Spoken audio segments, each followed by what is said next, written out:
La nouvelle vient de tomber, et elle est qualifiée d'absolument historique. Les forces démocratiques syriennes, principales milices kurdes de Syrie, ont annoncé leur dissolution. Une organisation armée qui aura incarné pendant près d'une décennie la résistance kurde dans le nord de la Syrie tire ainsi sa révérence. Pour comprendre l'ampleur de cet événement, il faut remonter aux origines de cette force hors du commun. La Syrie, avant la guerre, était un pays dominé par le régime de Bachar al-Assad, où les Kurdes, plusieurs millions de citoyens, vivaient souvent dans une situation de marginalisation juridique et politique. Dans le nord du pays, le long de la frontière turque, des régions à majorité kurde comme Afrin, Kobané ou Kamishli formaient un espace géographique et culturel distinct. Cette population, historiquement privée de nombreux droits, allait devenir le terreau d'une mobilisation armée sans précédent. Tout bascule en 2011, lorsque le printemps arabe embrase la Syrie et plonge le pays dans une guerre civile dévastatrice. Le régime d'Assad, concentré sur sa survie face aux rébellions du centre et du sud du pays, se retire progressivement de plusieurs zones kurdes du nord. Ce retrait crée un vide politique et sécuritaire que les mouvements kurdes, longtemps clandestins, vont s'empresser de combler. Le Parti de l'Union démocratique, le PID, lié idéologiquement au PKK turc et à la pensée du leader Abdullah Öcalan, prend alors le contrôle de facto de plusieurs cantons kurdes. Il proclame ce qu'il appelle le Rojava, ou Kurdistan occidental, un projet politique fondé sur les principes du confédéralisme démocratique, du féminisme et de l'autogestion. C'est dans ce contexte révolutionnaire que naissent les premières unités de protection armée. Les unités de protection du peuple, connues sous l'acronyme YPG, et leurs homologues féminines, les YPJ, sont créées pour défendre les territoires kurdes contre toutes les menaces. Hommes et femmes combattent côte à côte, ce qui fera la singularité et la renommée internationale de ce mouvement armé. Les YPJ en particulier captivent l'attention des médias du monde entier, symbole d'une forme de résistance inattendue au cœur du Moyen-Orient. Mais c'est la montée en puissance de l'État islamique, Daesh, qui va transformer radicalement la nature et l'ampleur du combat kurde en Syrie. À partir de 2013 et surtout 2014, Daesh lance une offensive terrifiante sur les territoires du nord syrien, s'emparant de vastes zones et semant la terreur parmi les populations civiles. Les combattants kurdes se retrouvent en première ligne face à cette organisation djihadiste d'une brutalité extrême. La bataille de Kobané, à l'automne 2014, devient le tournant symbolique de toute cette période. La ville kurde assiégée par des milliers de combattants de Daesh résiste pendant des semaines dans des combats acharnés, sous les yeux du monde entier. Des images de la ville en flammes, diffusées en boucle sur toutes les chaînes, font de Kobané le symbole de la résistance kurde face à la barbarie djihadiste. C'est dans ce contexte de résistance à Kobané que les États-Unis prennent une décision stratégique majeure, s'appuyer sur les combattants kurdes comme partenaires terrestres dans la lutte contre Daesh. Les frappes aériennes de la coalition internationale aux côtés des YPG permettent de briser le siège de Kobané début 2015. Cette alliance de circonstances entre la superpuissance américaine et la milice kurde va redéfinir les équilibres militaires dans toute la région. Pour donner un cadre politique et militaire plus large à ce partenariat, et pour éviter de ne s'afficher qu'avec des forces exclusivement kurdes, les États-Unis encouragent la création d'une coalition plus inclusive. C'est ainsi que naissent les forces démocratiques syriennes en octobre 2015, fédérant sous un même commandement les YPG et des groupes arabes, assyriens et turkmènes de la région. Les FDS sont officiellement présentés comme une force multiconfessionnelle et multiethnique. Dans les faits, les YPG kurdes restent le noyau dur et la colonne vertébrale des FDS, fournissant l'essentiel des combattants aguerris et du commandement opérationnel. Cette réalité crée immédiatement des tensions avec la Turquie, qui considère les YPG comme une organisation terroriste, branche syrienne du PKK qu'elle combat sur son propre territoire depuis des décennies. Ankara observe avec une inquiétude croissante la montée en puissance de cette force armée à sa frontière sud. Les FDS enchaînent pourtant les victoires militaires contre Daesh tout au long des années 2016 et 2017. Elles reprennent des villes et des territoires immenses, avançant méthodiquement avec l'appui des frappes aériennes de la coalition. Chaque victoire renforce leur légitimité sur le terrain et leur poids politique dans les négociations sur l'avenir de la Syrie. La campagne pour la reprise de Raqqa, capitale autoproclamée du califat de Daesh, représente le sommet militaire des FDS. De juin à octobre 2017, les combattants des FDS mènent une bataille urbaine longue et épuisante, rue par rue, quartier par quartier. La chute de Raqqa en octobre 2017 est présentée comme l'une des plus grandes victoires de la coalition internationale contre l'État islamique. La bataille de Raqqa révèle cependant les coûts humains et matériels considérables de cette guerre. La ville est largement détruite par les combats et les frappes aériennes, et des milliers de civils ont fui. Les combattants des FDS paient eux aussi un lourd tribut en hommes et en femmes tombés au combat. Cet engagement sacrificiel contribue à forger l'identité et la fierté de l'organisation. L'éradication du dernier réduit territorial de Daesh à Baghouz, en mars 2019, marque la fin officielle du califat en Syrie. Ce sont encore les FDS qui mènent la charge finale, capturant des milliers de combattants et de familles de Daesh. Cette victoire consacre les FDS comme la principale force ayant écrasé militairement l'État islamique sur le territoire syrien, un fait que leurs alliés occidentaux reconnaissent publiquement. Mais la victoire contre Daesh ne règle pas les tensions géopolitiques qui entourent les FDS, bien au contraire.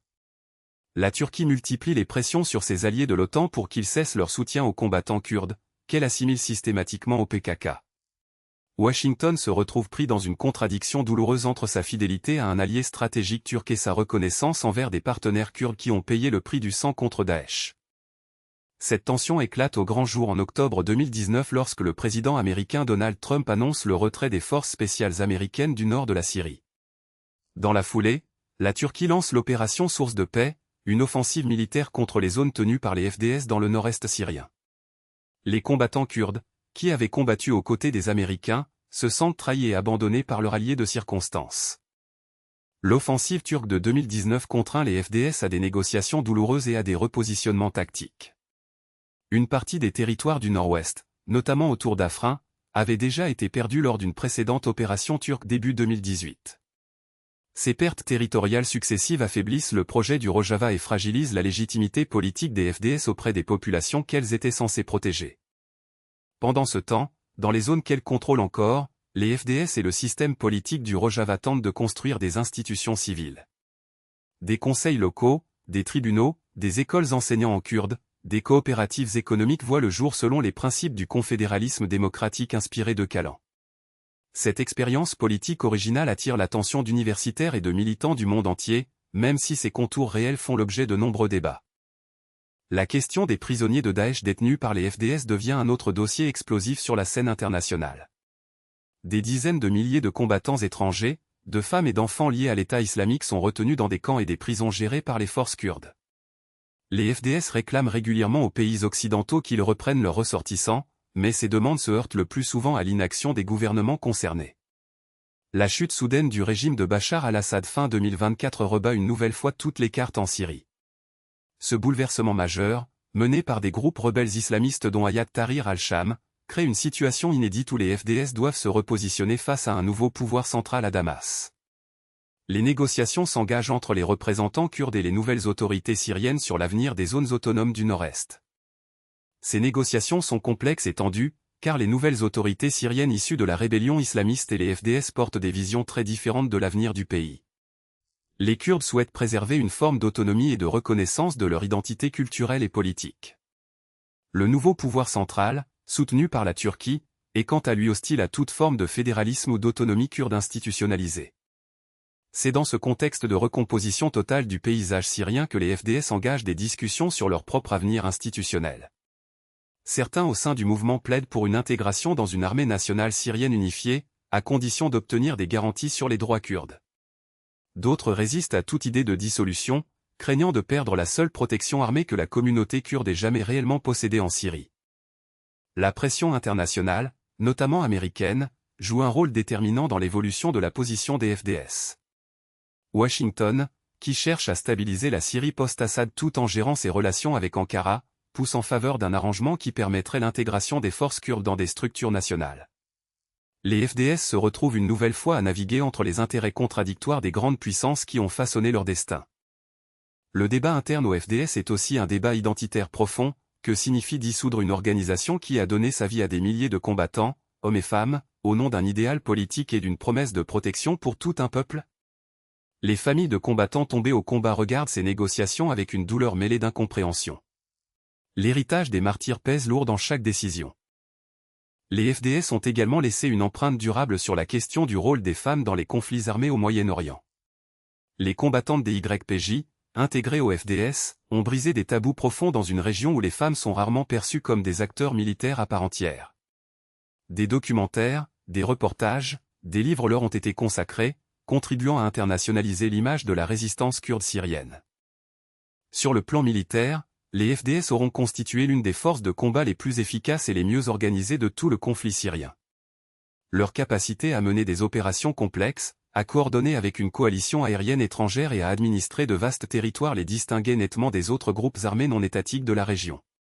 Cette compétence opérationnelle est le fruit d'années de combats intenses et d'un encadrement idéologique et militaire rigoureux.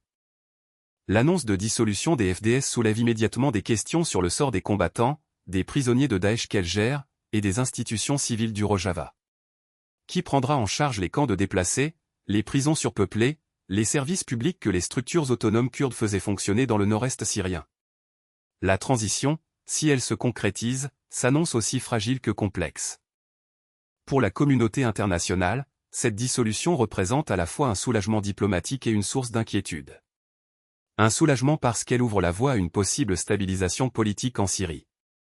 Une inquiétude parce que les garanties réelles obtenues par les Kurdes en échange de cette dissolution restent à démontrer dans les faits, et que la Turquie continue de représenter une menace directe pour les populations kurdes du nord syrien. L'histoire des forces démocratiques syriennes est celle d'une organisation née dans le chaos d'une guerre civile, portée à l'avant-scène mondiale par la lutte contre Daesh, façonnée par des alliances de circonstances avec les grandes puissances, et confrontée en permanence aux contradictions d'un ordre international qui n'a jamais vraiment su quoi faire de la question kurde. Leur trajectoire résume à elle seule une décennie de bouleversements sans précédent au Moyen-Orient. Les forces démocratiques syriennes ont donc annoncé leur dissolution, dans un acte qualifié d'absolument historique pour le conflit syrien. Pendant près de 10 ans, elles auront été la principale force armée kurde de Syrie, alliée décisive contre l'État islamique et porteuse d'un projet politique original dans le nord-est du pays. Une page se tourne aujourd'hui pour les Kurdes de Syrie, pour la région, et pour tous ceux qui ont suivi de près cette histoire extraordinaire.